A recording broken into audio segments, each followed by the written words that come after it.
Louisiana versus all y'all. Jarrett Roser here today with Catholic-Baton Rouge head football coach Gabe Fertitta, getting ready for his fourth year at the helm with the Bears. Been a consistent contender coming off of a great season that fell just a little bit short there to Rummel in a classic that I think anyone that was at Tulane that night is going to remember for a long time. And Gabe, you've talked a lot about just kind of the navigation of some of this weird offseason. You've been very involved with some of the Zoom coaching resources. And now as we try and figure out what the LHSAA looks like for the fall, you've been one of the coaches that has kind of let some of your opinion be known as we saw some news come out of Baton Rouge or the LHSAA office last week. And so I want to get into a lot of that, but starting with you guys, man, how have you been doing? You've been playing a lot of virtual coach and girl dad and all that, and now you've got some of your guys back to you actually, during the week. So how's everything been going? It's been good. I think in times like this, one of the things we can model for our players is, finding positives and finding advantages or, ways to grow and improve in situations that are less than ideal.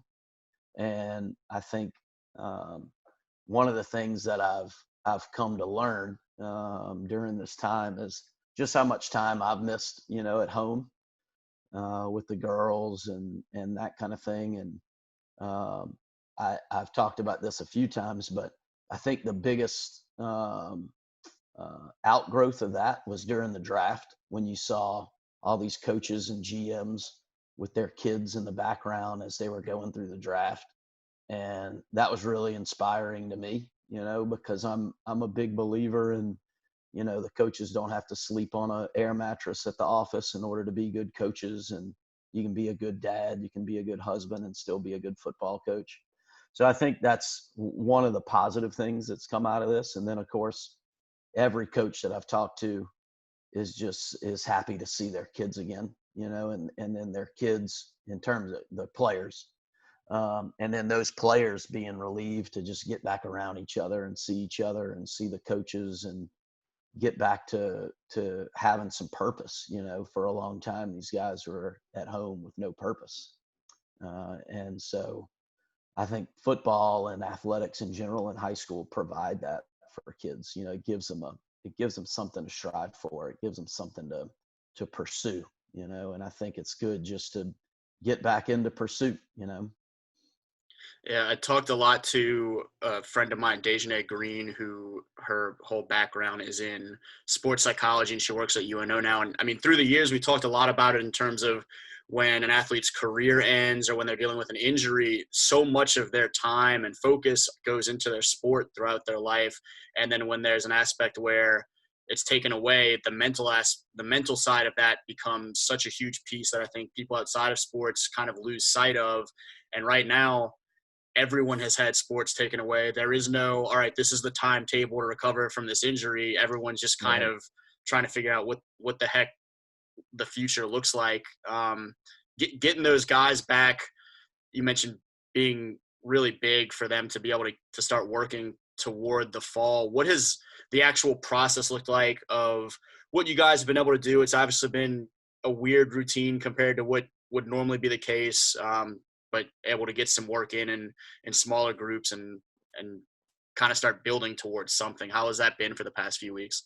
Yeah, the process leading up to it was pretty stressful because you couldn't say, all right, we're gonna get the AD and the team doctor and the coaches are gonna all go sit in this room together and we're gonna talk about the procedures and the processes. You had to do all of the stuff remotely, and then I would say for a good 2 months, we were planning what June or late May at that time, what it was going to look like.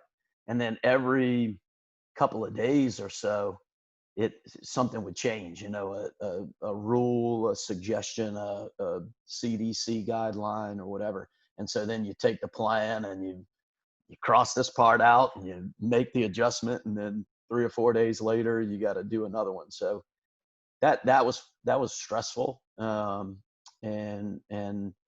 you're asking a bunch of football coaches to be infectious disease experts, and I mean, that's just not what we went to school for. So that part of it was a little bit stressful, but kids are so adaptable. Like when you put them in a situation and when they feel like, okay, the adult that's in charge here has put a lot of thought into this.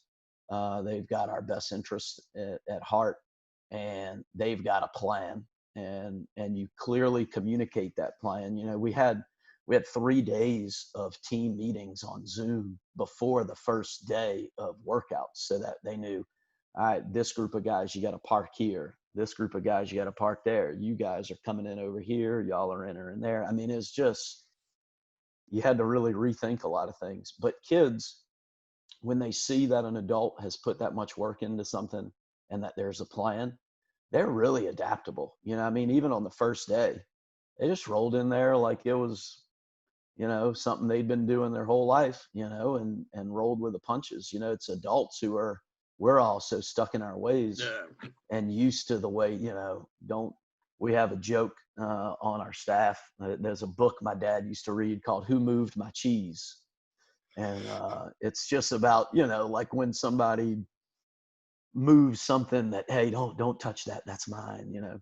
As adults, that's the way we are. We don't like to change and have our routines disrupted. Kids are adaptable. And I've found, at least with our kids, that they've adapted really well. They seem well adjusted to what we're doing, and we've been able to be productive, even though there's been a lot of restrictions and things that we can and can't do, and all that kind of stuff. So I think we've been able to be productive and keep our kids safe at the same time. And no matter who you talk to, and I've talked to, I don't know how many coaches across the state, every school has their own little way that they're trying to keep kids safe. One school, they may not be using a ball. Another school, they may be using a ball, but they're spraying the ball down. Or one school may be hitting a pad, but then spraying the pad after. Some other schools may not be. But what you found is across the state, I'm proud of the coaches for, I think the vast majority of coaches doing their part to make sure that they keep their kids safe. Everybody's process is a little different, but I think everybody that I've talked to has done a really good job in keeping the kids and the coaches, safe during this time. So it's just an adjustment process, and really more on us as coaches than the kids. Something I'm writing today is kind of talking about the need to take as many precautions as possible for football fans that want to see a season in the fall, that are being really stubborn and don't want to wear a mask. And I'm watching people say they don't care if the new East Baton Rouge mandate is out there. They're not planning to wear a mask. And then contrasting that to high school coaches that are wiping everything down in between all these sessions. Or I went to that lineman showcase down in New Orleans on Sunday, and all those guys stood in their line with masks on and ready to have their temperature checked. And it was part of their new routine to go through all of these checks before they get in and then get separated out to their small groups, and just how little complaint or hesitation there was from them, because they just want to do what they have to do to try and get to some sort of football, both for their next high school year and some of them to have those college opportunities eventually. For you guys, obviously there's so much to the coronavirus piece and trying to manage that, and there's still a lot of wait and see how things develop with the LHSAA. But I mean, y'all know what you entered this off season with. You had such a great group last year and lose some key pieces from a lot of different position groups across the board, but some guys that played pretty big roles last year return as well. And certainly no one's ever going to feel sorry for Catholic High. Y'all have kind of established yourselves as a consistent team year in, year out. What's kind of been the early sense of what this group looks like from an identity and a mindset, and how have some of those conversations gone with the 2020 Bears? Yeah. every year it seems like there's some coaching turnaround on our staff in a good way. We've had quite a few guys over the last 3 years go on to be head coaches.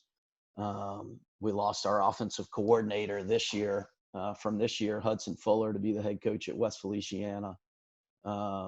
So that was part of the off-season adjustments. We lost Coach Eric Held, who's now at the LHSAA, who was our special teams coordinator, and so that's one of the big adjustments. We hired Norman Joseph, who really was my mentor when I very first got into coaching. He was the head coach at Mississippi College when I was a grad assistant. And Coach Joe's got 40 years of college coaching experience and brings a lot to the table in that regard. So that's been an adjustment, but a good one, and every time we brought somebody new in, whether it's on offense or defense, they kind of get the chance to run our system, but then put their own signature on it. So I'm looking forward to seeing what that's going to look like with him. And then, we lost a lot of really good players from last year. Connor Finucane, Brian Hibbard, who, as a center, I don't know if we'll ever get a guy like that again. Same with Connor. And then Jackson Thomas, who set the record books on fire this year with leading our offense. And then I was having a conversation with Kevin Franklin recently, and I said, look, I know you've been a part of it, and there's been a lot of great running back tandems at Catholic, but Josh Parker and Braelen Morgan, they at least get an invite to the dinner. Like they're there. They're at the greatest running back tandems dinner at Catholic High when all those guys get together. If they're going to invite the best tandem groups of tailbacks to ever play at Catholic, they get an invite. So losing all those guys is tough. But one of the things I've found that I always talk about with the media, and we don't talk about it as much with our team, is just people from the outside will always say, like, man, when you go to Catholic, those guys really wait their turn. They really wait their turn to be the next guy. And I would say our guys work their turn. Jackson Thomas was a 1-year starter at quarterback. He wasn't sitting around just hanging out waiting for Cameron Dartez to graduate. He was working his tail off. And so there's a whole bunch of guys that have been working their butts off, somewhat behind the scenes, that this will be their year to show all the work that they put in. George Hart, who truthfully was our third string tailback last year, which is hard to imagine. And he's going to be a guy that people come out and say, man, that guy's an overnight success, man. Look at him. And we know that he's been working his tail off for a long time.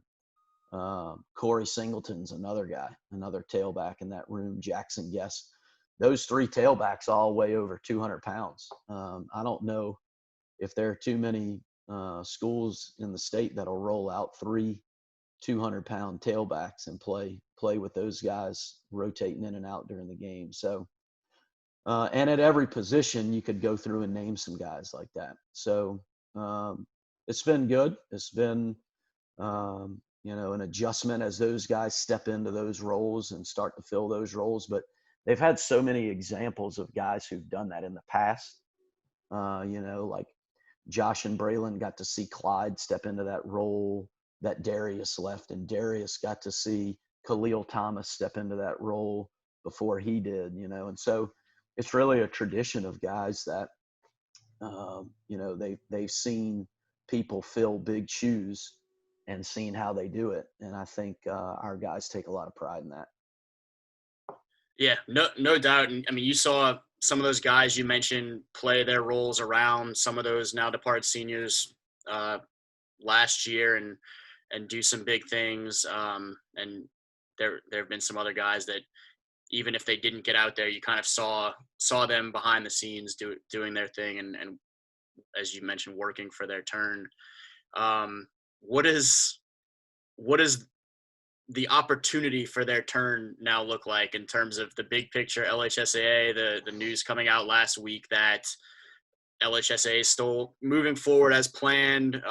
One of the conversation pieces that a few of us had started talking about was the way that Mr. Bonine had referenced the Superdome and just kind of working back from that despite everything going on.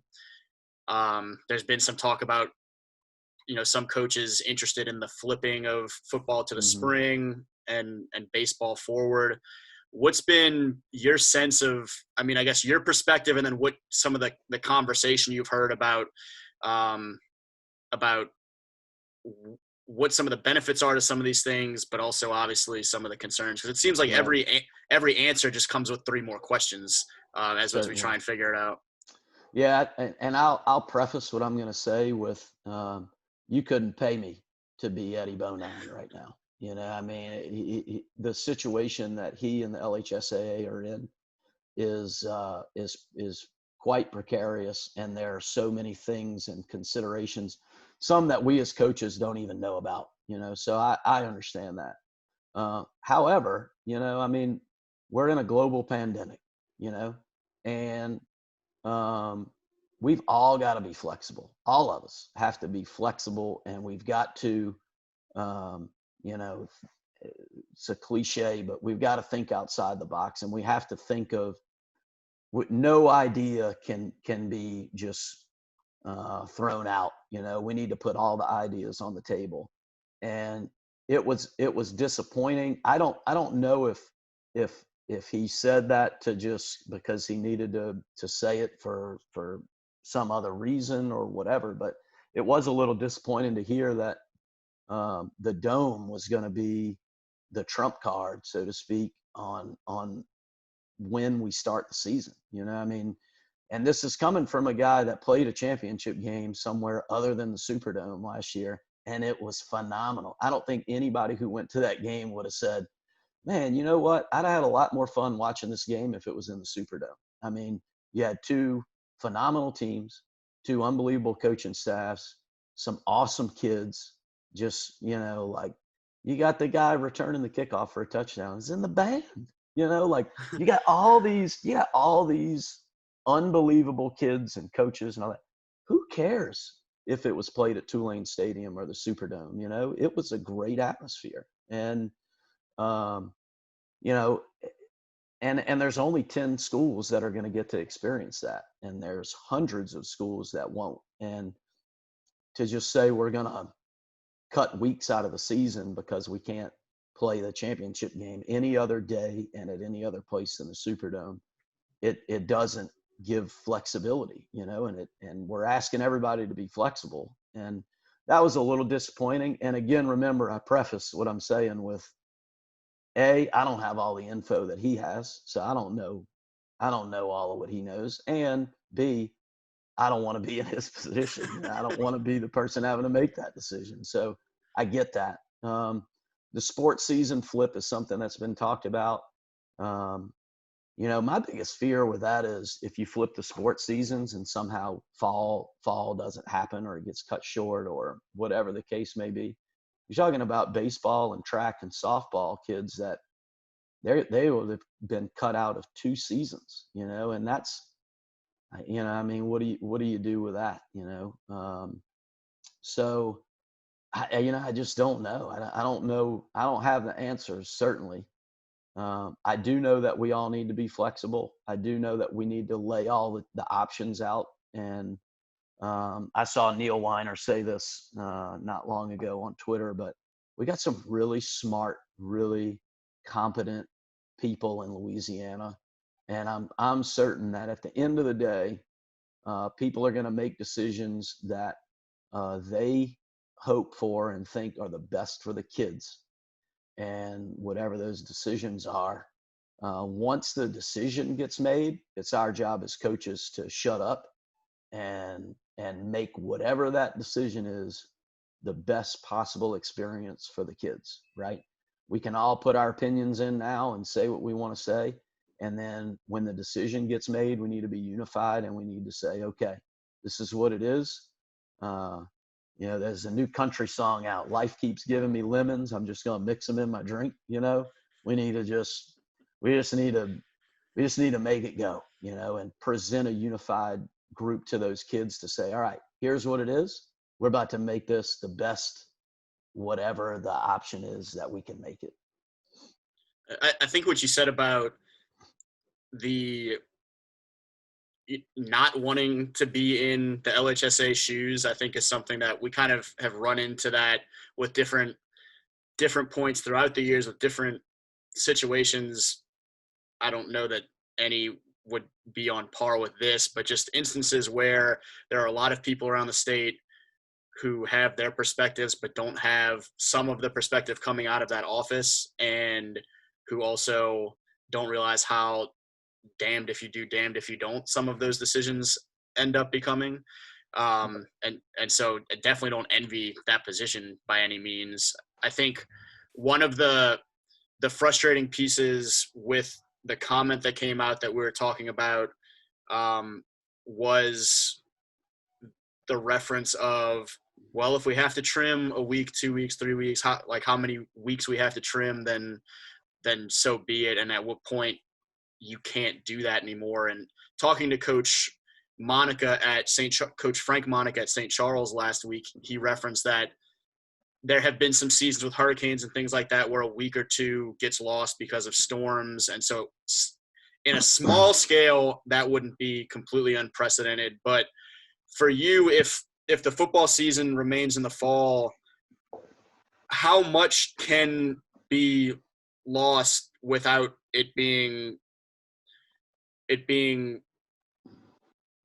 that, I'm trying to think of how to phrase this. How much can be lost without it really marring the football season and the football season experience for these kids as a whole? Can you, if it ended up being just starting a week later versus 2 weeks, 3 weeks, 4 weeks, I mean, how much is manageable before it becomes just you have to push it? Yeah. I don't know the answer to that question. I think if you ask kids, if we just play one game, anything would be better than nothing. The hard part with kids, just like we talked about in the beginning, like when you present them with a plan and you say, this is what we're going to do. And you say, here's how we're going to make this plan great. And we're going to do everything we can. And they say, all right, we're all in. We're going to put our trust in you as the adult. And we're going to do this. When you do that, and then, all right, in week one, okay, guys, no, it's not going to happen, right? And then you present them with the next plan, and you say, okay, here's what we're going to do. This is how we're going to do it. You guys get on board, hoorah, and they get behind you, and then you pull the rug out from them again in week two, and then it happens again in week three. At some point, I think that does damage, the psyche of those kids, because kids will give you their trust and their support when they know that you got their best interests at heart. And then when they feel like that's been taken from them, they're also quicker to pull it back. That's one of the things I love working with kids the most, because you got to be you. Kids will recognize when you're not being true to yourself. And so my biggest fear there in an instance like that would be rallying the troops every single time something negative happens. And then finally, at some point, the kids just being like, you know what, whatever, man, and that's, we can't lose the kids in that regard. And I don't have the answer to how we would do that, but that's the scary part, Yeah. When you weigh different factors, obviously there's a lot just from the high school experience that comes into play. One of the things that, talking to a couple of coaches last week about the potential of flipping the seasons, is the football college recruiting process is so built on, traditionally making decisions by February, and now so many colleges are pushing guys to make decisions by December. If you potentially flip and don't start a football season until February, and some of the potential impacts of guys that were really looking for big springs and summers and senior seasons, and what that might mean for them, particularly when it's a state by state type decision. And so the NCAA doesn't necessarily react to just a Louisiana decision to flip and Right. say, okay, we'll wait. And some of those colleges look elsewhere. How, obviously that just is another piece of a very complicated situation, but how much do some of those other type of factors potentially play in, whether in your perspective or what you've seen Yeah. from the broader group of coaches that you've talked to about how to consider that, if at all? Yeah, I think that's a really valid concern. Like when you're saying that, there's a lot of guys that fall into that category, but I'm picturing George Hart. Here's a guy who been busting his tail for his whole career. He was behind 2 FCS tailbacks as seniors this past year, and I talked to a lot of colleges about him, and they say, "Man, we love him. He's a senior eval guy for us. Like we want to see a senior." How many guys are like that across the state? A ton. So I think that's definitely a valid concern, but I don't see the powers that be making a decision to not flip the season or to flip the season and having that be something that's one of the factors considered. Because while I think about George Hart in that instance, that's the personal one for me. And there's other guys on our team that are like that. There's countless guys that this is going to be their last hoorah anyway. And so it doesn't really, that decision only affects a very, very small number of kids. So I don't see that being I see that being a topic of discussion, but I don't think that that's going to be a deciding factor, and again, I'm an optimistic guy. And I feel like that if state associations flip their season, I feel like the NCAA will figure something out to try to make that doable for the kids and for those universities. But there again, hey, who knows, how all that'll play out, Yeah, you would certainly hope, especially as we watch for high school athletes and the college coaches recruiting them across the board, the limitations for that recruiting process and visits continuing to be pushed back. And so at some point, even if Louisiana doesn't flip sports, if no state makes that sort of move, you're still looking at guys that are making life-changing decisions between schools that haven't been given the opportunity to go visit. So I keep waiting to hear what the next steps for the NCAA side are to potentially extend some of those things. And we'll wait and see. That similar to what we're talking about the high school level, they're just working with the information they have at the moment. Yeah, and in a way, and I don't blame them, but in a way, they're just kind of kicking the can down the road with the, they keep extending the dead period until we can all figure out what's going to happen. Are there any pieces of the LHSAA decision and just kind of how football programs or high school athletic programs are approaching some of this that you feel like are really critical talking points or things to consider, factors to consider in some of this that are getting kind of missed by the average fan or media member, that are things that are being discussed to consider that maybe have not become as big of talking points in a widespread conversation? I don't know. Not particularly. I think the knee-jerk reaction on flipping the seasons from a lot of people was like, oh man, that makes perfect sense. They're playing baseball right now. Like you can play baseball in the fall and, that'd be great. And I'm not saying I'm against that. I'm not saying I'm against flipping the seasons, but I think everybody has a tendency to look at things, as how it only affects me, and how it only affects my son, if my son plays football, or if I'm a baseball coach, how it only affects baseball. And the football community, I think, would probably like to see the seasons flipped. I kind of get that feeling from just what's out there. But man, I don't know how I could live with flipping the season so football could have a season, and then being able to look a baseball kid in the eye if their season gets shut down, who the last time he got to play baseball for his high school team was when he was a sophomore. I don't know. These are the things that make these decisions difficult. And again, another reason why I'm glad I'm a head football coach and not a LHSAA employee. Hopefully we see some of the moves on the bigger society landscape help reverse some of this second wave that we've seen at least come in Louisiana and a few other states, and it doesn't become a worst case scenario. So we'll see how things continue to develop. I think I really wish we could go back. I wish we could hit rewind, hop in the Back to the Future time machine. And I wish we could take all the money and the resources that we put into keeping people at home, which was a lot of money. I'm not a political person, so I don't know. It was, I don't know, $1 trillion, whatever it was, and just put all that effort and energy into protecting the people that are really vulnerable from this thing. And then, kind of letting people go about their business. At the end of the day, why are we so hard on these kids when they come to school about washing their hands and spraying stuff down and only working out in small groups and all this? We've had some kids already test positive for this thing.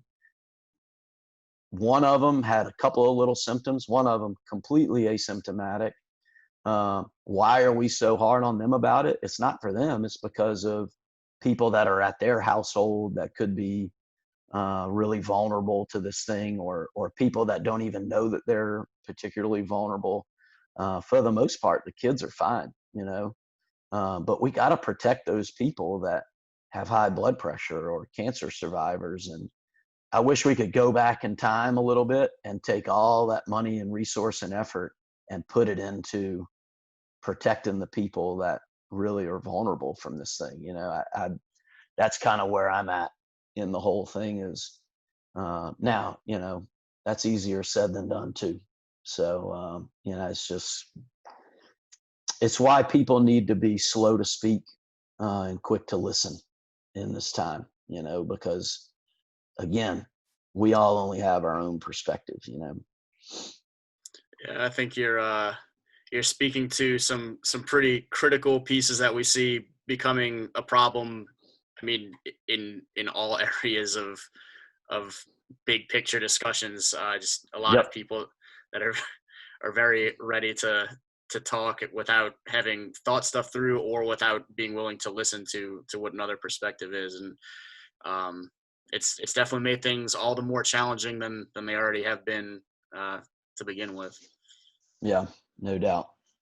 But hopefully we can get things heading back the right direction, or avoid heading the wrong direction, and get some kind of answer for everybody, and certainly these kids as they get ready for senior year or whatever year of high school they're preparing for, and get to see some football on some Friday nights. Yeah, no question. I think, like I said, when the decision gets made, whatever it is, let's all close our mouths and get behind it and support it, so that these kids feel like there's a unified way that they're going to be able to have something that's going to be productive for them. Good deal. Coach, I certainly appreciate you taking some time and chatting a little bit about it all, and giving some more perspective from y'all's side of things.